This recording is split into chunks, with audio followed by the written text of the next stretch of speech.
E aí, pessoal, tudo bem? Vamos para mais uma videoaula. Então, relembrando, professor Jefferson Bogo, Informática. Galera, hoje o assunto é internet. Hoje, na verdade, né, essa videoaula. Então, pode cortar para o slide. Essa videoaula você vai me ver muito pouco, né?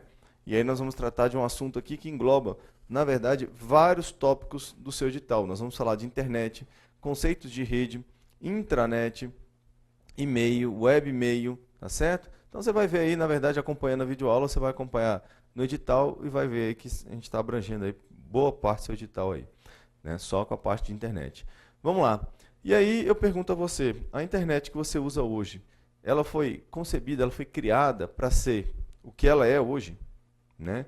É uma dúvida que, para concurso, talvez... Ah, mas você vai interessar muito, Jefferson. É bom conhecer a parte histórica, não que ela seja cobrada diretamente, tá? Vem comigo.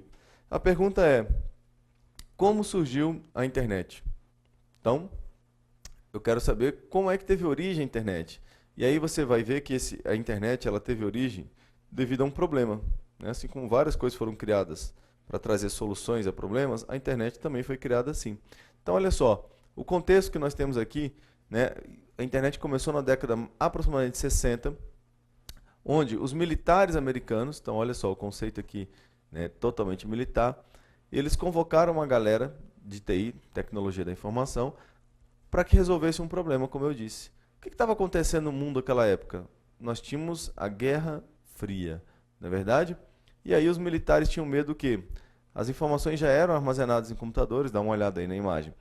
E o que poderia acontecer? Acontecendo um ataque a uma das instalações ali, poderia se perder então as informações armazenadas nos computadores. E eles queriam evitar isso, certo?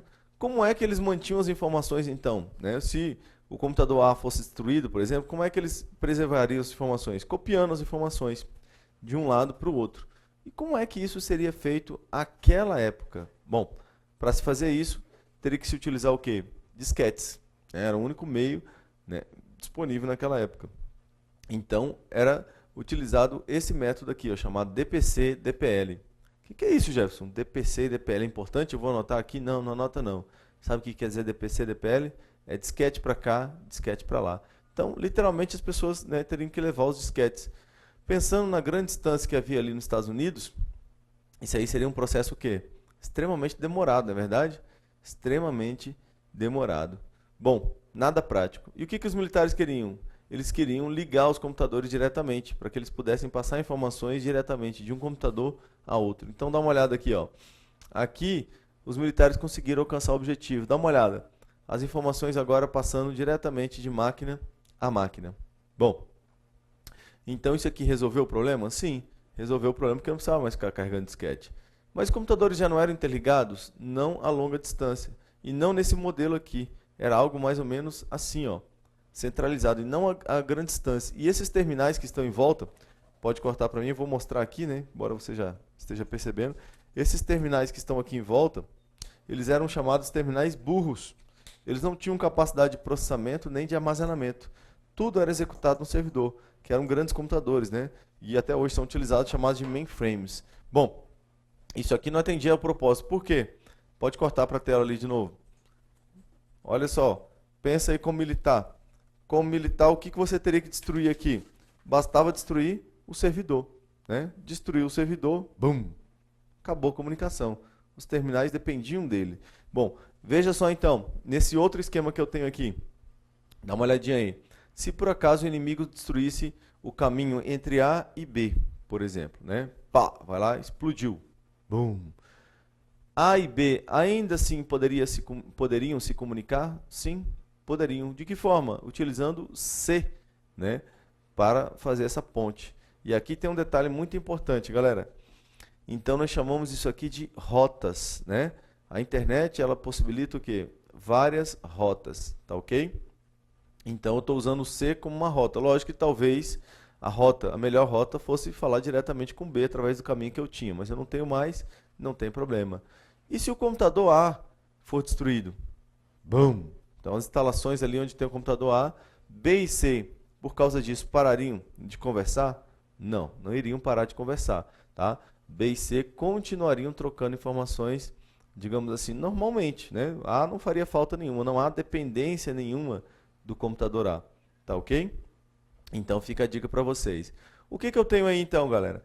Eu tenho, quando eu interligo computadores, o que nós chamamos de rede de computadores. Os computadores estão em rede. Então um computador sozinho forma uma rede? Não. Dois computadores formam uma rede? Bom, formam não, eles podem formar. Por quê? Para que eu tenha uma rede de computadores, esses computadores devem estar interligados, hoje fisicamente ou não, né? Sem fio, é possível. E deve haver entre eles comunicação. Então, um conceito que eu quero que você coloque aí sobre rede de computadores, se você quiser anotar, você coloque aí que são dois ou mais computadores interligados que podem compartilhar informações e ou dispositivos. Dá uma olhada na imagem, pode cortar para cá. Então, na imagem, isso aqui fica bem claro. Aqui a impressora, por exemplo, ela pode ser compartilhada com A e com C. E outros dispositivos de hardware também podem ser compartilhados. Por exemplo, vamos supor que aqui no A eu queira compartilhar essa leitora e gravadora DVD, né, com o B ou com outras máquinas. É possível. Então isso nos traz aí um custo-benefício muito bom implementar uma rede. Tá ok? Anotou então aí? E aí você pode colocar como exemplo dispositivos físicos, caso você queira aí, impressora. Tranquilo? Joga para a tela. Jogou na tela, ok. Então vamos continuar a nossa análise aí sobre rede de computadores. O que nós vamos falar agora? Nós vamos falar sobre a extensão das redes, tá? Então isso é importante. A área de abrangência de uma rede. Vamos lá. Então nós temos aqui para começar uma PAN. Tá? O que é uma PAN, Jefferson? PAN é uma rede pessoal. Tá? O que é aquela rede que você tem dentro da sua casa, uma rede pessoal, só sua. Uma LAN é uma rede local. Então, uma rede local, nós temos uma área de abrangência para uma rede local entre prédios vizinhos, né? No mesmo prédio, por exemplo, geralmente utilizado em empresas aí. Então, isso aí é uma rede local, LAN, tá certo? Depois nós vamos para uma MAN. Então, uma MAN é aquela rede que conecta a área de uma cidade, por exemplo. Então, aí na sua cidade, você pensa aí uma rede que abrange aí toda a sua cidade, né? Ou de um ponto a outro aí, essa rede é uma MAN. E quando essa rede passa para estados, países ou até mesmo continentes, aí ela é denominada de WAN, tá? Então, o que eu quero que você perceba aí? Coloquei uma setinha aqui, ó, opa. Perceba então que nesse caso as redes estão em ordem crescente, tá? PAN, LAN, MAN e WAN. E aí eu quero dar uma dica para você. A dica é que todas essas redes podem ser sem fio, tá? E aí o que vai crescer aí na frente? Então vai ficar, por exemplo, PAN sem fio vai ser WPAN, W de wireless, sem fio, tá? Uma LAN sem fio, WLAN. Uma MAN sem fio, WMAN. E uma WAN sem fio, WWAN, tá ok? Então vamos lá. Vamos resolver aqui uma questãozinha já para aplicar esse conhecimento. Olha só, uma rede local sem fio ou uma WLAN, então veja que ele falou de uma rede local sem fio, conforme a configuração usada, permite a conexão com ponto de acesso à internet com ou sem o uso de proteção dos dados mediante criptografia. Então aqui ele está falando especificamente o quê? Da criptografia, ou seja, da codificação dos dados, que nós vamos estudar mais à frente, até me antecipei um pouquinho, mas não tem problema, usada, pode cortar para mim, usada aqui numa rede sem fio, tá? Então você vai ver que nós temos dois métodos criptográficos, o WEP e o WAP, tá? E aí esses métodos podem ser aplicados. Então ele diz aqui, ó, mediante, acesso à internet com ou sem o uso de proteção dos dados. Beleza, mediante criptografia. Então o item está correto, tá ok? Vamos lá, continuando nossa análise aqui então.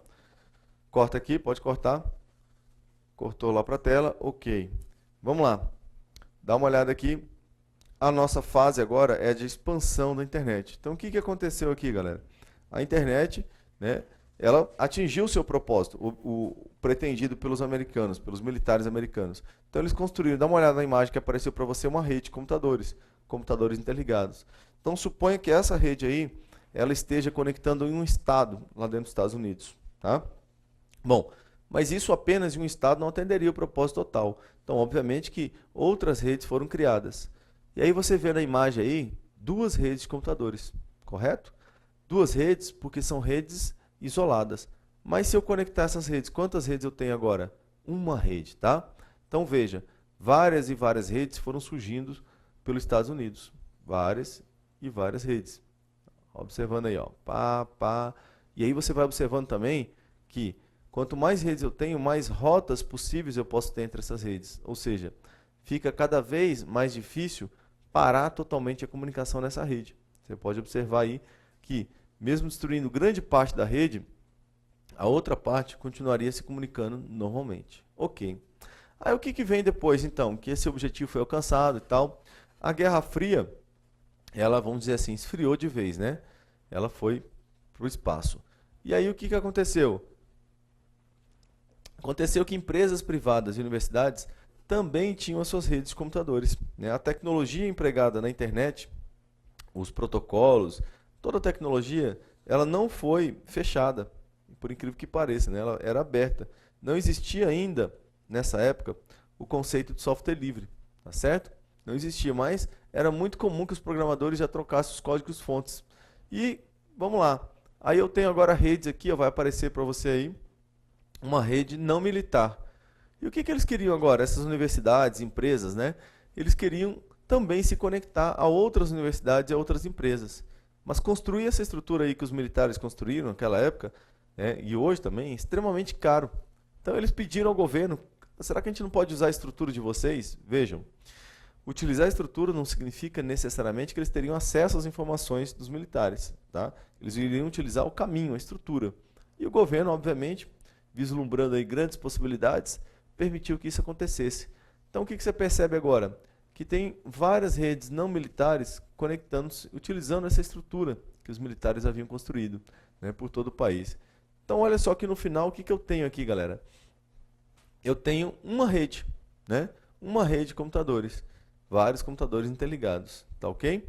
E aí isso que estava nos Estados Unidos foi para o mundo. Então observa ali pequenininho agora no mapa, você vê ali uma área, né, correspondente aos Estados Unidos, mas mais tarde outros países começaram a solicitar um para o outro, né? E aí, vamos conectar nossas redes e tal, isso vai dar grandes possibilidades de trocar informações, trocar não sei o que, taraná, taraná. E isso aconteceu. Olha como ficou no final, então. No final nós temos isso aqui, ó, tá?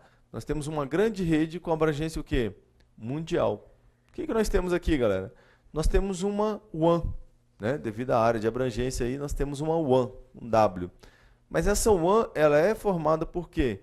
Por PAN, por LAN, por MAN, tá? Por milhares de outras redes, de várias dimensões, tá ok?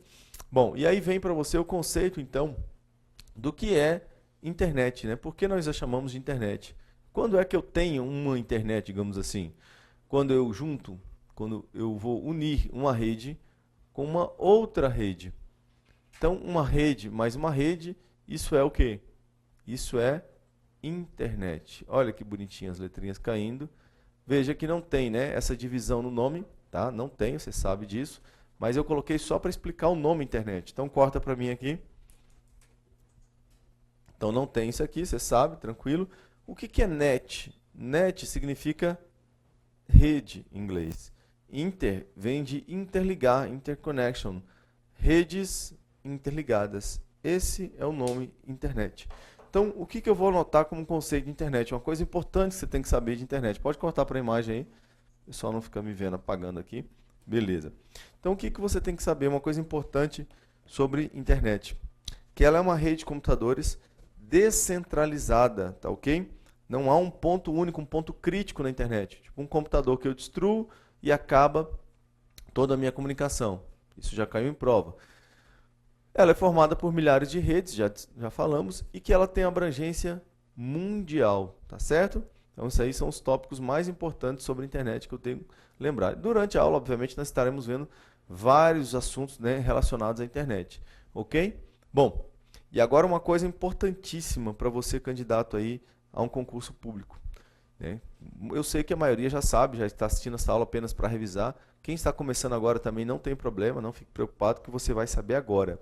Que há uma abstração, você pode até ver nessa imagem mesmo ao fundo aí, né, que há um mundo, simbolizando aí o mundo, obviamente, com os computadores ligados, e há uma nuvem no fundo, tá? Então você tem que saber, candidato, que a internet é igual nuvem. Em inglês, o termo cloud. Você verá em prova várias questões falando de cloud. ou seja, falando da nuvem, falando por consequência do quê? Da internet, tá? Fica a dica para você, anota isso aí, que é importante, caso você não saiba ainda, se você sabe, anota mesmo assim, só para você manter o conhecimento. Voltaremos a falar disso mais tarde, tá ok? O conceito de nuvem, extremamente importante para concurso. Vamos lá. E como é que uma rede funciona? Aí eu perguntaria a você, por que você é capaz de me compreender, né? Você assistindo essa videoaula aí, onde quer que você esteja, no horário que seja, né? Como é que você é capaz de me compreender? Você me entende, né? Se você estivesse aqui, poderíamos conversar. Como é que isso é possível? Vamos lá. Como é que os computadores, então, interligados, poderão se comunicar? Bem, você me entende porque você conhece a língua que eu estou utilizando, né? A língua portuguesa. Estou falando português, óbvio. Bem, então olha só, os computadores vão ter que utilizar uma linguagem comum? Sim. Então, vinca a pergunta ainda, como é que a rede funciona? Dá uma olhada nessa imagem e me diz se está havendo comunicação entre esses dois caras aí. Olha só, como a rede funciona? Né? Aí tem a comunicação. Yes, we can. We? Quem? Não, não tem comunicação, porque eles não estão utilizando o quê? A mesma linguagem. Essa linguagem tem que existir entre as máquinas também, Jefferson? Eles têm que falar uma linguagem comum? Sim. Essa linguagem nós chamamos de protocolo. Então isso é algo que você vai cansar de ouvir falar nessa aula. Protocolo tal, protocolo para isso, protocolo para aquilo. E aí o conceito de protocolo que eu quero que você coloque aí. O protocolo é uma linguagem comum, tá? Estabelecida, baseada num conjunto de regras. Então, para que se fale em português, nós temos que seguir um conjunto de regras, certo? E, obviamente, existe a comunicação. Então, pode ficar aí na tela e vamos conhecer a partir de agora alguns protocolos e, obviamente, serviços e outros detalhes sobre a internet. Olha só, eu tenho aí uma rede de computadores. Imagina uma cidade, tá? Vários computadores. Você vai imaginar uma cidade com vários prédios, casas. Como é que você sai de um ponto nessa cidade para chegar a outro ponto nessa mesma cidade? Você tem que conhecer o quê? Um endereço. Então, veja que o computador lá embaixo, eu vou destacar ele para que você veja na tela aí, computador A, ele quer encontrar o computador B, que está lá em cima. Tá? Viu aí? Marcou na tela, ok? E aí o A pergunta, como é que eu vou encontrar o B? Então, para isso, já fica aí subentendido o quê? Que eu tenho que conhecer o endereço de B, para que ele se diferencie dos demais. Veja, da mesma forma que você pode mandar um pacote, uma informação não, vamos considerar aí um envio pelos correios mesmo, para outra cidade aqui no Brasil, né? Para outro estado até mesmo, ou até mesmo outro país, você vai usar o endereço de onde você quer enviar. Então aqui lá o pacote, né, a informação, a sua encomenda, ela vai ser endereçada, beleza? Vamos ver então quem é que é responsável por fornecer esses endereços aos computadores. Então, esse aí nós temos o nosso protocolo, veja aí uma numeração embaixo das máquinas, elas foram identificadas. Observe que os dois aí estão na mesma classe, né? 10.1.1, 10.1.1. Posso conectar redes diferentes? Sim, a internet é um exemplo disso. São milhares de redes diferentes conectadas. Quem é que dá esse endereço aí? É o protocolo chamado protocolo IP. Então, o que ele nos fornece? Ele nos fornece o chamado endereço IP. Tá? Então, o endereço IP é o identificador das máquinas em uma rede. Ele serve para identificar as máquinas, serve para endereçar pacotes, tá? E mesmo interligar redes diferentes. Então, eu quero que você coloque aí que o protocolo IP é responsável por isso. E eu quero que você anote aí, por gentileza, que o endereço IP não é, olha só a ênfase que eu estou dando, não é um endereço físico das máquinas. É o que então, Jefferson? Ele é um endereço lógico. Mas as máquinas têm um endereço físico, Jefferson? Tem. Pode cortar para mim aqui, eu vou anotar para você aqui em cima da casinha. Ó. O endereço físico das máquinas é o endereço MAC. Tá? Onde é que está esse endereço? Ele está nas placas de rede, tá ok? Então, uma placa de rede tem um endereço físico chamado de MAC, beleza? E aí você colocou então que o IP ele não é um endereço físico. Tranquilo? Vamos continuar analisando. Então você vai ver que cada máquina em uma rede tem um único endereço IP, ou seja, não haverá repetição de endereços IPs dentro de uma rede. Tá certo? Não haverá. Os computadores não podem ter IPs repetidos. Ok, vamos lá. Continuar a nossa análise aqui sobre o protocolo IP.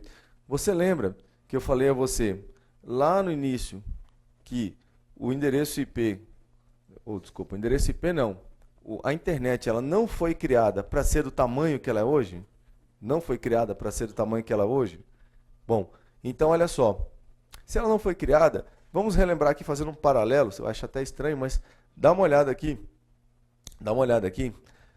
nessas placas. Você é dessa época, né, que os carros tinham placas com 2 letras e 4 números?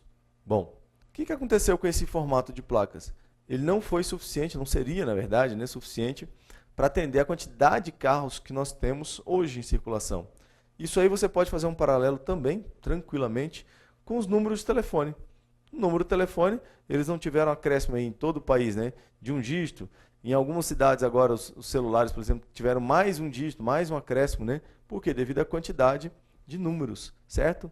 E aí vem a pergunta, o protocolo IP, ele foi concebido para atender a quantidade de computadores que nós temos hoje? Não. Os caras fizeram a primeira versão do protocolo IP, que é o IPv4, tá? Mas nunca imaginaram que a internet ia atingir o tamanho que tem hoje. Nunca, nunca, nunca. Tá? Não pensavam nisso. E aí vem, obviamente, um problema. O IPv4, ele atenderia tranquilamente a quantidade de computadores que nós temos hoje? Então, já havia previsão aí que talvez esse ano, 2014, até o ano passado, na verdade, a quantidade de endereços IPv4 não seria mais suficiente. Bom, vamos falar um pouquinho dele, tá? Um pouquinho do protocolo IPv4, para que você possa anotar algumas informações sobre ele. Então, você vai colocar aí, por gentileza, que ele é uma versão do protocolo IP com tamanho de 32 bits. Pode cortar para a tela aqui, por favor. Então, IPv4, ele tem 32 bits, tá ok? 32 bits de tamanho. Já já eu vou voltar a falar desse tamanho dele. Aí você vai colocar que os endereços de IPv4, eles são formados, né? A nossa representação, para nós, porque para a máquina é sempre decimal, mas a nossa representação, ela usa o sistema decimal. Então, tem números de 0 a 9, separados por ponto. Já já eu vou mostrar aí o endereço IP, tá ok? Para quem não conhece, possa ver. Então, o sistema decimal, lembrando que essa aqui é a nossa representação, para os seres humanos, é mais fácil para nós. Para a máquina é sempre binário. Você vai anotar também que o IPv4 ainda está em uso, tá? Não se deixou de utilizar o IPv4. E você vai colocar que o IPv4 ele é nativo para o Windows XP, Vista, 7, 8 e para o Linux, tá? Então, o que significa ser nativo? Eu preciso instalar o protocolo IP na máquina para que eu possa utilizá-lo? Não, é nativo, já está lá. Lançou essas informações? Ok, joga para a tela, vou apagar aqui. Enquanto a galera olha a tela aí, ok, já viram apagando um pouco aí, não tem problema. E aí vem a dúvida, né? Aquele sistema de placas que eu falei antes, você está vendo agora aí, não seria suficiente. Então, o que eles fizeram? Colocaram uma letra a mais, então são 3 letras, e 4 dígitos. Aumentou a quantidade de caracteres, não aumentou? Então, aumentou o tamanho do endereço, digamos assim, da placa. E a placa não é um identificador único? 2 carros no Brasil podem ter a mesma placa? Não.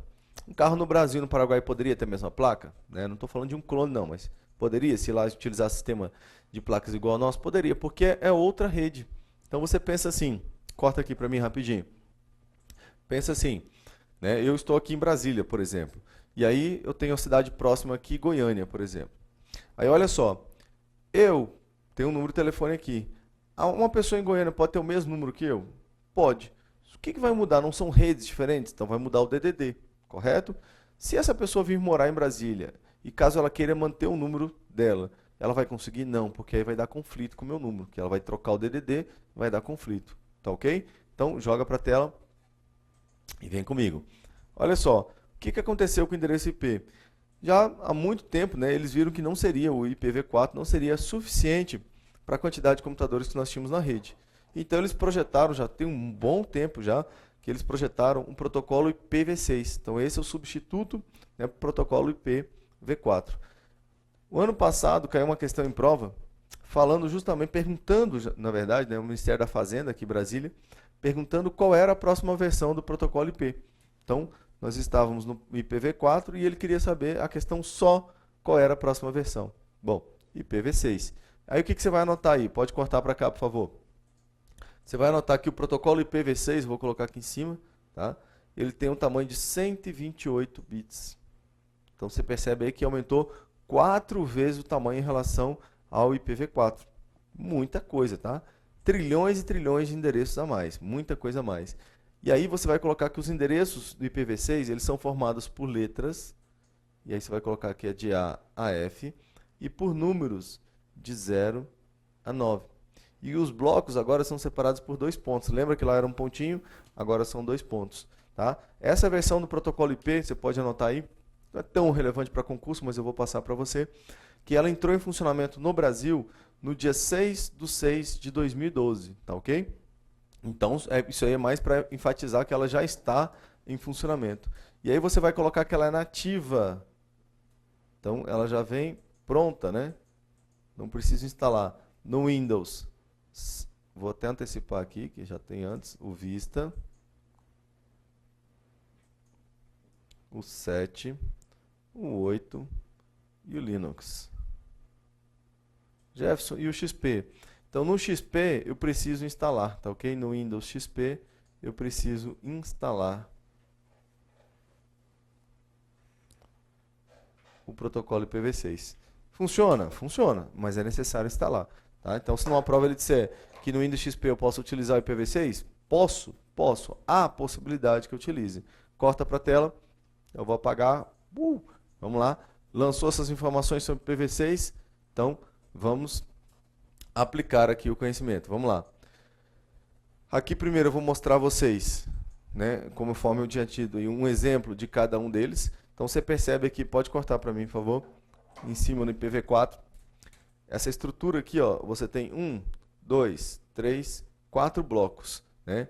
Cada um desses blocos tem 8 bits, tá ok? 8 bits. Então, você tem um total aqui de 4 vezes 8, 32 bits, que é o tamanho dele, tá ok? Então fica a dica para você aí. E embaixo você vê aqui então o protocolo IPv6 e observa aí que a estrutura dele é muito mais complexa. Conforme nós vimos, o tamanho dele é maior, são 128 bits. Ele tem letras e números, tá? Esse sistema aqui que é utilizado, ele é chamado, né, de letras e números, 6 letras e 10 dígitos, é chamado de hexadecimal. Tá ok? Então você pode anotar aí também que o IPv6 ele utiliza o sistema hexadecimal. Então vamos lá. Vamos para uma questãozinha agora, pode jogar para a tela. Joga aí para a tela, ok.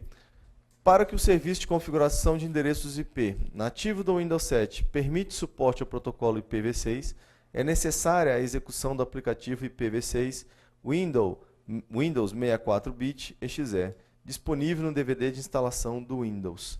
Então, olha só, galera. Aqui na própria questão nós já encontramos uma contradição. Joga para cá. Olha só. Nativo do Windows 7. Cara, se é nativo, ele está lá e está pronto para ser utilizado. Aí ele fala que é necessária, ó, necessária a execução. Né? E necessária a execução é necessária a instalação de alguma coisa. Então, não. Item errado. Lá no Windows 7 ele está pronto para ser utilizado. Eu posso até, né, dependendo do caso, ter que configurar meu endereço IP na máquina, dependendo da situação.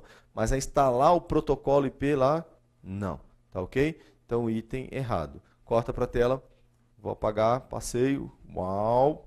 E aí eu vou tirar aqui. E agora nós vamos falar justamente daquele caso, né, que eu já havia comentado com vocês, sobre a repetição de endereços IPs. Dá uma olhada aqui. Presta atenção na tela.